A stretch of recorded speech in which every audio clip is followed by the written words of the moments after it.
In this video, I'll be going over skills that you need and don't need for Sword and Shield. There will be some notes on the screen that I do not read out loud, so if you want to read those, you're going to have to pause the video. So there are 4 main skills you should aim for before anything else: critical boost, weakness exploit, critical eye, and attack boost. Your main goal for any build is to reach close to 100% affinity. With critical boost, that's 40% extra damage. If you have a weapon with 0% affinity from the base, then you should go for weakness exploit and critical eye and an affinity augment that reaches 95% affinity. Or you could alternatively go bloodlust for 20%, weakness exploit for 70%, and then critical eye level 6 for 100%. For critical eye, every level is 5% affinity except for level 7. The jump from level 6 to 7 is 10% affinity. So getting 6 levels of critical eye is not as effective as 7. That's 30% compared to 40%. For weakness exploit, you should always get level 3. Aside from metal wraths and very few other monsters, it's always going to be active, so that's just 50% affinity for 3 skills. For attack boost, you should only get it if you're going levels 4, 6, or 7, due to going from 4 to 5 is only 1%, while the others are 2% jumps, and levels 1 through 3 are just no percent, it's just flat raw, so it's not that great. The skills you should get after that are offensive guard, chain crit, elemental attack, and wirebug whisperer. Offensive guard gives 5, 10, or 15% bonus to raw damage, not elemental. It can be procced with Metsu Shoryugeki if you time it right. Chain crit is one of the best skills in the game. If you get it, only get level 1. Levels 2 and 3 are not that big of a jump. If you're running an elemental Sword and Shield, get 5 levels of the elemental attack like dragon attack or fire attack. Wirebug Whisperer allows for more Metsu Shoryugeki, which is Sword and Shield's best move, so it offers more damage and more quality of life, making it a really solid skill. There are 3 set bonuses that basically make your build: Dereliction, Mail of Hellfire, and Bloodlust.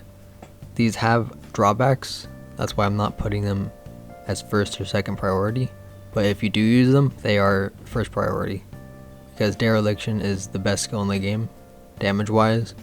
Mail of Hellfire is 15 raw if you stay on the red scroll. Bloodlust is 20% affinity.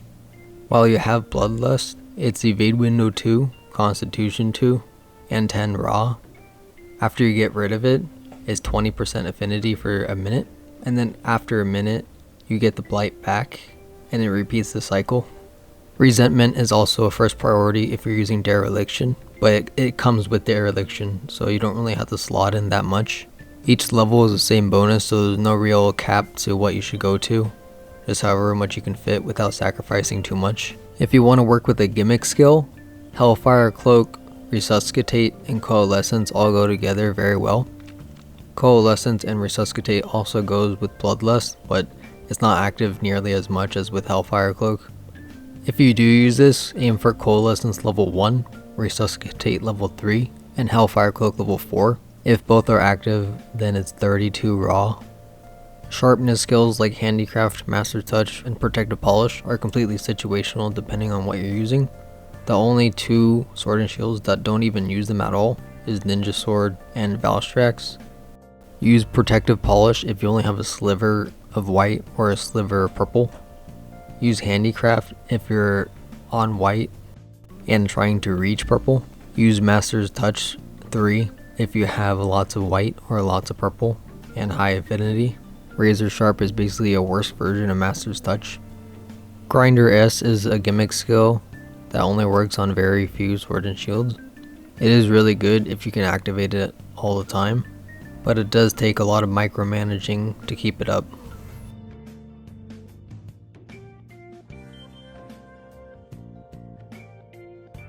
Now I'll be going over skills you should not use and why. Agitator is a 5-point skill. It gives you 20 attack and 15% affinity, but it's only active for less than half the hunt, so it's a really expensive skill and not that reliable. On paper value, peak performance is really good, but if you use Metsu Shoryugeki to counter any attack, you take slight chip damage, so you lose the buff. Adrenaline Rush Blade Scale Hone and Status Trigger do not activate from back hop. If you can reliably dodge through attacks with a normal roll, then Adrenaline Rush can be worth it, but Blade Scale Hone and Status Trigger are never worth it. Bubbly Dance is basically a worse version of Hellfire Cloak. It does give Evade Window and Constitution, but Sword and Shield doesn't need either of those, and it's a lot harder to keep up compared to Hellfire Cloak. Guard does make the shield a little bit stronger, but not strong enough because you still get knocked back most of the time if you guard slash or guard, even with level 5 guard. Slugger is also a scam because it won't actually increase how many KOs you'll get in a hunt, just how fast you'll get them. It's not a super bad skill, but if you do use it, only get level 1 because it's a 20% increase instead of a 10% compared to 2 levels. Critical Element is just not worth it. I don't know about Element Exploit because I haven't messed around with elemental builds that much.